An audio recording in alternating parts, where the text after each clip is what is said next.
Subscribe करें हमारे channel all exam preparation को। साथ में जो बेल आइकन है बना हुआ है इसे ज़रूर दबाएं ताकि आपको सभी लेटेस्ट एजुकेशन से रिलेटेड वीडियो। नमस्कार दोस्तों, स्वागत है आपके अपने चैनल ऑल एग्ज़ाम प्रिपरेशन में।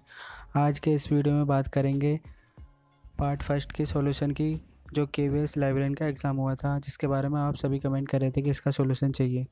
पहला question, in each of the following sentence improve the underline part with the help of given option. You did not know how he will react. ठीक है, इसका आंसर क्या होगा? would react. थर्ड, इसके बाद आता है next question, the population of London is greater than any other city in England. तो इसका आंसर क्या होगा? Greater than that of any city. ठीक है, नेक्स्ट क्वेश्चन है, in the following terms items a word is followed by 4 explanatory expression. Choose the expression which best describe the word insolvent. ठीक है, इसको बताना है आपको। One who can not pay one's debt. ठीक है, नेक्स्ट क्वेश्चन है टर्न कोट। ठीक है, इसका आंसर होगा one who changes one's party. ठीक है, next question, choose the word nearly opposite in meaning to the given word. Dainty, इसका अपोजिट क्या होगा? सिंपल। ठीक है, अब आते हैं नेक्स्ट क्वेश्चन पे। Complete the sentence given below by using the correct form of the word with the help of option that follow. When I reach the station the train, इसमें क्या आएगा? इसमें आएगा हैड लेफ्ट। ठीक है, next question, he told me that he dash his work, इसमें क्या आएगा?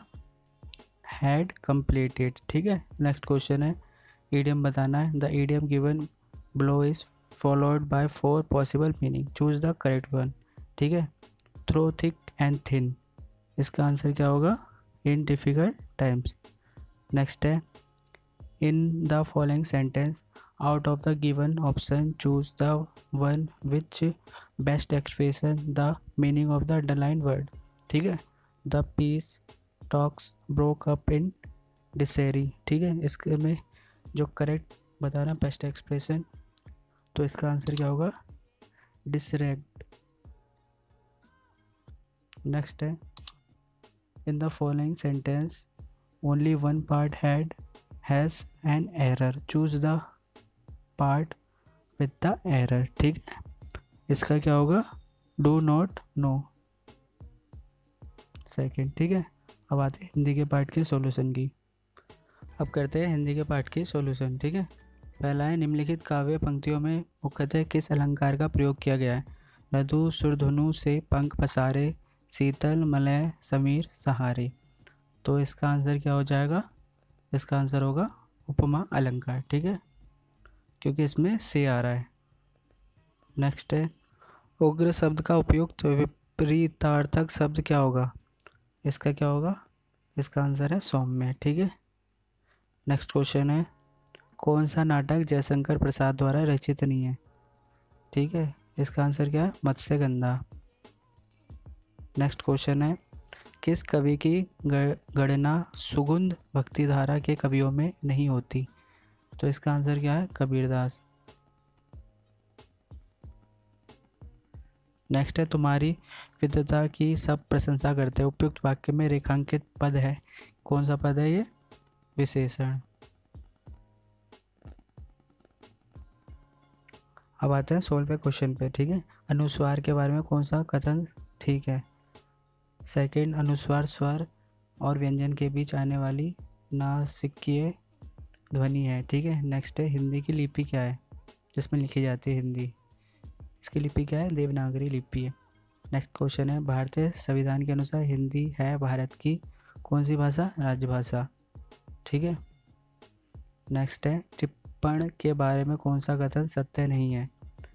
इसके बारे में कौन सा कथन सत्य नहीं है? विचाराधीन विषय के निरस्तीकरण से संबंधित सभी बातों का संक्षिप्त उल्लेख हो। ठीक है, नेक्स्ट क्वेश्चन है, आज आपके काम के घंटों की सीमा निर्धारित कर दी गई है, उपयुक्त वाक्य में प्रयुक्त क्रिया विशेषण पद है, क्रिया विशेषण क्या है इसमें? घंटों की। ठीक है, अब आते हैं हम जी के करंट अफेयर के सॉल्यूशन के पार्ट में। दोस्तों अब हम आते हैं सेकंड पार्ट पे, ठीक है। सेकंड पार्ट जनरल नॉलेज और करंट अफेयर के सॉल्यूशन, ठीक है। निम्नलिखित में से जलीय चक्रिया का कौन सा भेद नहीं है? जल चक्र में कौन सा टर्म नहीं आता? वाष्पीकरण होता है, वर्षण भी होता है, उसके बाद कंडेंसेशन भी होता है, जल योजन नहीं होता। अब आते हैं 22 सेकंड क्वेश्चन पे। सूची 1 और 2 को मिलाना है, ठीक है। इसमें क्या है? सुगम्य भारत अभियान, खोया पाया, भीम और जनधन, ठीक है। सबसे पहले सुगम्य भारत जो अभियान है वो विकलांगजनों के लिए है। उसके बाद खोया पाया गुमशुदा बच्चों के लिए, ठीक है। उसके बाद भीम है सीधे बैंकों के द्वारा जो ई पेमेंट होती है उसकी सुविधा देता है भीम, ठीक है। उसके बाद जनधन योजना वित्तीय समावेश, ठीक है। इसके अनुसार हम मिला देंगे डी का थर्ड और सी का सेकेंड। आंसर है सेकेंड, ठीक है। उसके बाद नेक्स्ट क्वेश्चन है निम्नलिखित में से 20 मार्च 2018 किस दिन के रूप में मनाया जाता है? ठीक है, इस दिन को प्रसन्नता दिवस मनाया जाता है, ठीक है। कैंसर दिवस फरवरी में होता है, ठीक है। मातृभाषा दिवस भी नहीं है और उपभोक्ता अधिकार दिवस भी नहीं है, ठीक है। कंज्यूमर राइट तो बचा फर्स्ट। नेक्स्ट है होल्ड मैकेंजी का नाम किस भू बंदोबस्त नीति के साथ संबंधित है? इनका संबंधित है रेतवाड़ी बंदोबस्त, ठीक है। नेक्स्ट है अक्टूबर 2018 में एशियन विकलांग खेलों का पैरा एशियन गेम्स होते हैं उनका आयोजन कहाँ हुआ था? इनका आयोजन हुआ था इंडोनेशिया में, ठीक है, जकार्ता में। नेक्स्ट है निम्नलिखित में से कौन सा देश दक्षिण पूर्व एशियाई देशों का सदस्य नहीं है? ठीक है, इसमें कौन सा देश नहीं है? जापान नहीं है, क्योंकि जापान कहाँ पर आता है? एशिया का मानचित्र होता है उसमें जापान सबसे पूर्व में आता है, ठीक है। और बाकी मलेशिया, कंबोडिया और सिंगापुर दक्षिण पूर्व एशिया, जैसे भारत है यहाँ पर बांग्लादेश, यहाँ म्यांमार, इधर सिंगापुर, इधर सारा ये दक्षिण एशियाई देश है, ठीक है। तो इधर इन देशों में नहीं आता, जापान इधर की साइड है, ठीक है। अब आता है नेक्स्ट, हरियाणा सम्मिलित है कैसे देशों में सम्मिलित है, कैसे राज्यों में? अधिक सूखा प्रभावित क्षेत्र में, ठीक है। नेक्स्ट है इंटीग्रल कोच कारखाना कहाँ पर स्थित है? ये कपूरथला में स्थित है, ठीक है। नेक्स्ट है निम्न मुगल शासकों में किसने भूमि की गुणवत्ता के आधार पर 4 भागों में डिवाइड कर रखा है गुणवत्ता को? अकबर, ठीक है। नेक्स्ट है निम्नलिखित में से कौन सा आयोग संसद के कानून के द्वारा गठित वैधानिक आयोग नहीं है? ठीक है, राष्ट्रीय मानवाधिकार आयोग, ठीक है। इसका जो गठन है बाद में हुआ था, ठीक है। अब ये थे आंसर हिंदी के, इंग्लिश के और जीके के। वीडियो कैसी लगी आप अपने कमेंट